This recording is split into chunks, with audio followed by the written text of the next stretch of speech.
Hey, what is going on, everybody? Welcome to the Super Lunch Bros Podcast, episode number 134. I am Brendan. I have a nasty headache. We're going to go UFC Fight Night, Holm versus Vieira, or UFC Vegas 55, I believe this one was. We're going to go over that today. We're going to talk about some really not controversial either, lackluster split decisions. We're going to go over some of that stuff. Talk about Michel Pereira versus Santiago Ponzinibbio, Njokuani versus Todorovic, which ended in fireworks. That was pretty cool while that one lasted. There's some other good fights in the card. We're going to cover the main card here. Please, if you like this stuff, if you like the UFC, if you like MMA in general, I cover a ton of events. So subscribe to the channel because I cover them. And if you like this video, you're probably going to like those ones. And I really appreciate it if you do. Also, if you like this video, just press the like button. You're already down there. Cool beans. Okay, let's talk about the main event. Ketlen Vieira versus Holm. So Vieira taking the win via split decision here. We can also look at the scorecards for this one. All right, looking at the scorecard here. Hopefully you guys can see this. First round easily went to Holm on all three judges' scorecards. And the next three rounds were given to Vieira by both Mike Belt and Derek Clearly. Saul D'Amato was the only one, the dissenting judge, giving the third round to Holm. And then again, the fifth round was Holm on all three judges' scorecards. So going off of those, we can go into the round by round what was going on here. So in my opinion, I actually was leaning towards Holm, and I'll explain why. So in the first round here, not much in the way of meaningful strikes. It was mainly contested in the clinch, and Holm was the aggressor, pressing her against the cage. Easy 10-9 for her. Now you can see here that there were 19 strikes somehow for Vieira as far as significant strikes go. I don't know if those were knees in the clinch or whatever they might be, but if you want to look at the total strikes, much closer, and I think some of those 19 should not have been in here, right? Those should have been included in this 40. So maybe you could say that, the damage was even in this round, but Holm clearly had the grappling advantage, so I easily gave that one to her. Second round. If you just look at the striking numbers, it looks like Holm won. Here's the problem, though. So in the second round, Ketlen got a takedown and landed a little bit and had a choke. So in that second round, again, not a whole lot going on, only 10 to 14 as far as significant strikes go, but she had a ton of control time. No, she didn't. Okay, apparently she didn't have a ton of control time, but anyway, in this round, she had a submission attempt, right, and it was relatively tight. Oh, that's right, because it wasn't on the ground technically. I don't think that counts as control if it's standing. Fine. All right, so I gave Vieira the second round easy peasy. So in the third round here, the space, Holm was landing side kicks and volume. And in the clinch against the cage, she, was controlled by Holm the entire time, racking up nearly 3 minutes of control time, outlanding her 42 to 27 as far as total strikes go. Now, significant strikes, you can see there's a 5-strike advantage for Vieira, but there was nothing significant enough in that third round that gave that round to Vieira. Yeah, she landed a couple good shots here and there, but really most of it was contested in the clinch again. And Holm was winning that too. So the third round goes to Holm in my opinion. Fourth round, Vieira did way more damage that round. Even though Holm was landing a majority of the shots, Vieira landed more big shots and landed some significant ones in my opinion. And if we look here, I guess, so all of her strikes were significant. Both of their strikes, I don't know about all that. Round 4 goes to Vieira as well. And then in that last round, it looked like Holm had outlanded her and won the grappling exchanges. I gave it to Holm, so I had her winning 48-47. So as much as I don't want to say it, I did agree with Saul D'Amato here. I don't think that's controversial at all. It was a very close fight. There were just too many split decisions, and I was kind of bored with it, with those things going on at night here. So what does this mean here for Vieira? Well, looking at the rankings, she was number 5, and Holm was number 2. So Vieira's probably going to bounce over. Holly Holm did beat Irene Aldana. Vieira just put herself in a really good position to challenge for a title. She did. Obviously, Nunes and Pena are doing they're doing the Ultimate Fighter and that whole nonsense that nobody's going to watch. But, hey, they're doing it. So they're going to do that. And then based off of how that fight goes, I mean, Vieira put herself in the right position. She might be able to get it. She might not. I don't know. It's really going to come down to scheduling. That's what's going to determine whether or not she gets a title shot. Not whether or not she deserves it. Because she just beat the number 2 person. There's no reason for her not to get the title shot. As much as like you don't like the way that fight ended, because I didn't. I thought it was bogus. Right? I didn't agree with that score. Whatever. All right. Michel Pereira versus Santiago Ponzinibbio. This fight was a lot of fun. So this fight ended with a banger of a third round. This was another split decision here. Like I said, there were too many, but this one, justifiably so. These rounds were very close. Michel Pereira getting the win here via split decision. And looking at the scorecards here, everybody gave Michel the first round. 30-27 on Ron McCarthy's. He gave him all 3 rounds. These rounds were close, so this is one of those situations where, yeah, Camijo is the one who gave Ponzinibbio the last round and the second round, so he was the one dissenting judge there. I had it for Michel, but it wasn't a robber. Oh wait, no, I think I had it for Santiago. I had it for Ponzinibbio. Yes, I did. I'll explain why, just like I did for the last fight. So Michel was skating around the outside of the octagon using a lot of lateral movement and throwing 1s and 2s. The shots were landing with decent power. Michel landed a right hook that stunned Santiago Ponzinibbio. Good grief. I'm just going to say Ponzinibbio from now on. For a second, easy round for him. So 10-9, there's no question that Michel Pereira won that first round. If you want to look at the total striking numbers, you want to look at damage, there's nothing that tells me that Santiago should have won that one. Second round was a little bit closer. Santiago landed 4 or 5 massive shots in this round. Okay, Michel landed more, or what I felt was more, and yeah, look at that, by 1 strike. So he landed more and landed some big shots of his own, but Ponzinibbio landed a takedown to end the round, and that's what put him over the top for me in the second round here. Okay, so they were dead even on strikes. I felt like he landed some very big ones, so I felt like he did more damage in general. Okay, I felt like he did more damage to begin with. Yeah, total strikes, 35-35. So on top of that, if you want to say, oh, hey, Pereira landed, a 1 more shot. Okay, fine. Was the damage even? Maybe. All right. I'm not even on that. I think Ponzinibbio landed more damage anyway. But let's say you are in that camp of saying that both of these guys landed the same amount of damage. Ponzinibbio landed that takedown, giving him octagon control and a position advancement. That's something that Pereira did not do. Round 2 goes to Ponzinibbio in my book. Third round, this was a banger. If you did not watch these fights for whatever reason, you're busy, you didn't want to get to it, not interested, go watch this fight. If not anything else, just watch the second and third round. If you really don't have time, watch the 5 minutes of the third round. It's worth it.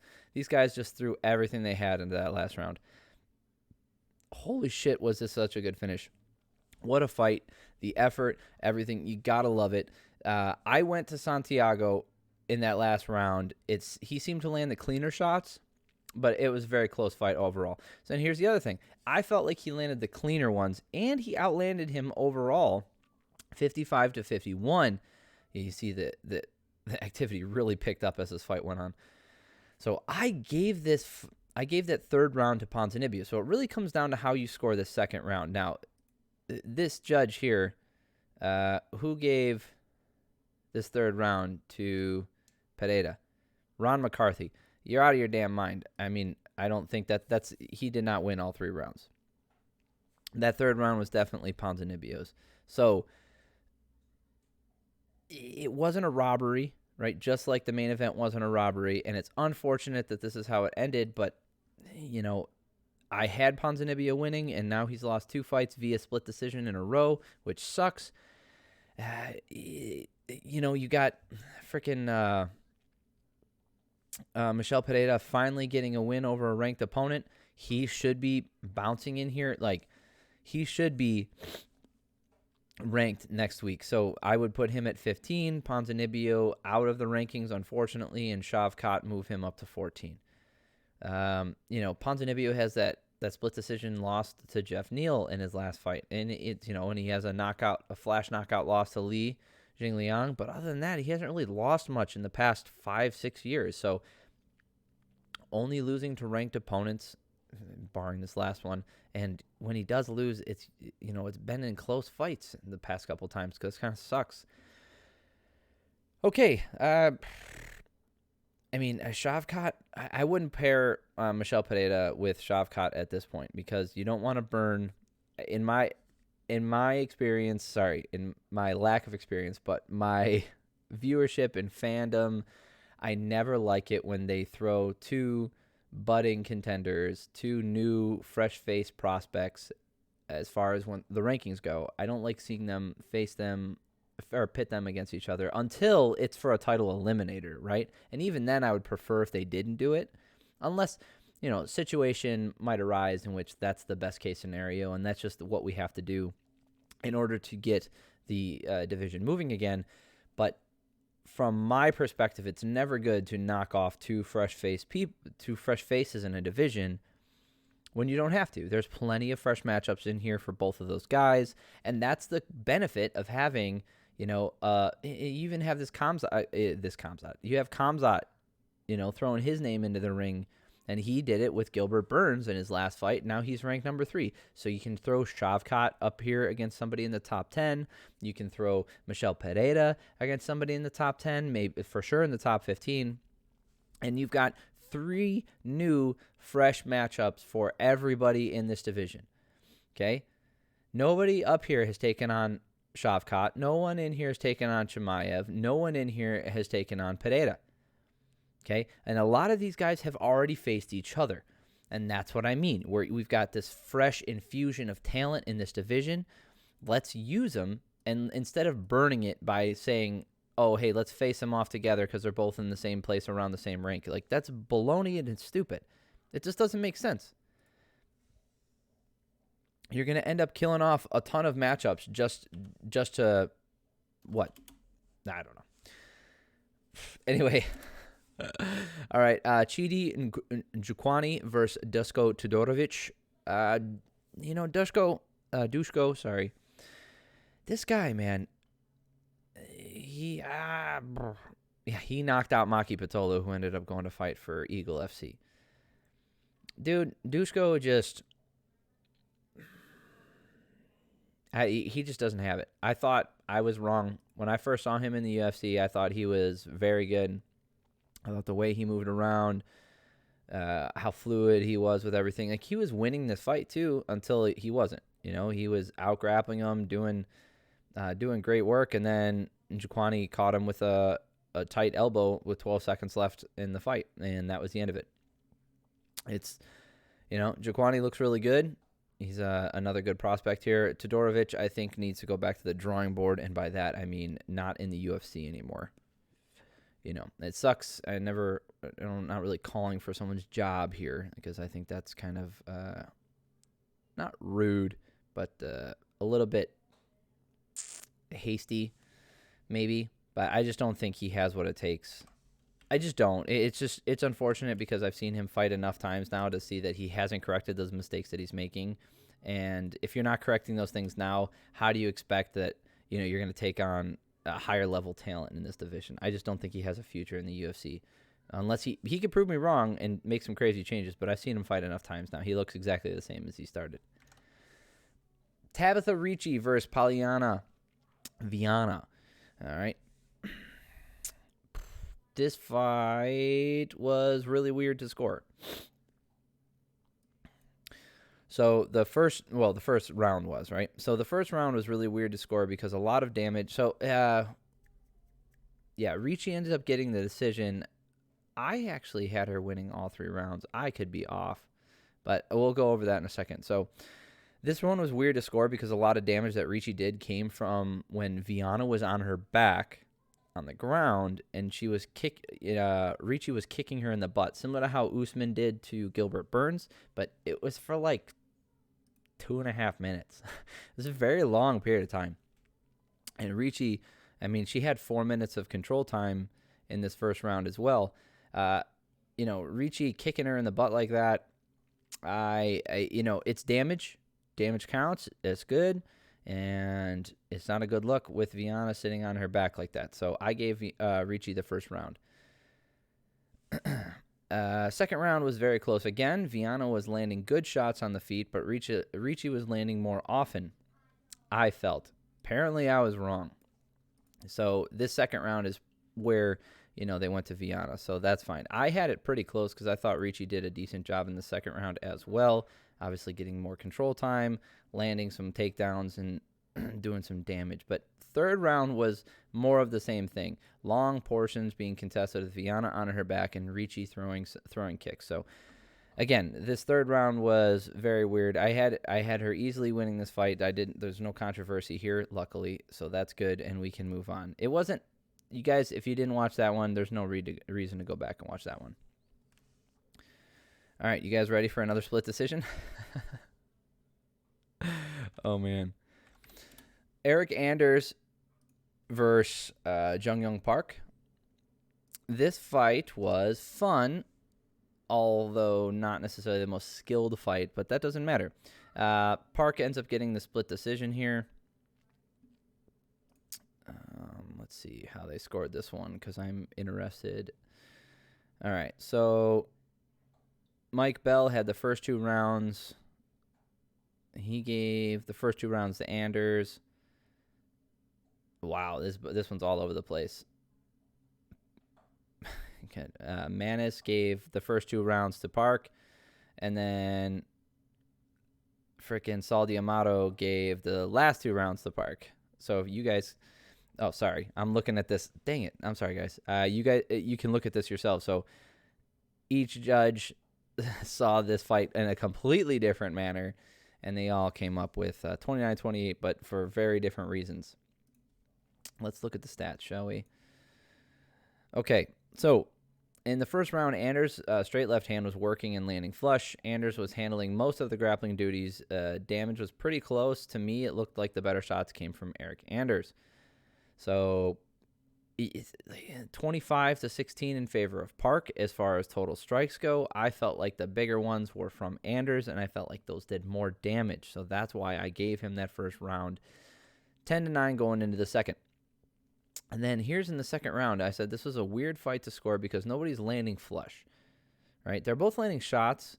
I went with Anders in this second round because for the takedown, if the damage was even, right? Maybe the damage wasn't even. Maybe Park did more damage because he did outstrike him by 15 strikes. So maybe my eye was lying to me here, because I 33-20 in favor of Park as far as total strikes go, not significant. So even on that number, Anders did get 2 takedowns. It was a close round, but I could see how you give that one to Park. That's fine. In the third round, Park did more advancing in the third round, but he was getting hit as he was throwing. I had this last round for Anders. I really did. I thought, he was outstruck again by 16 apparently. But I felt like Anders was doing the damage in that third round.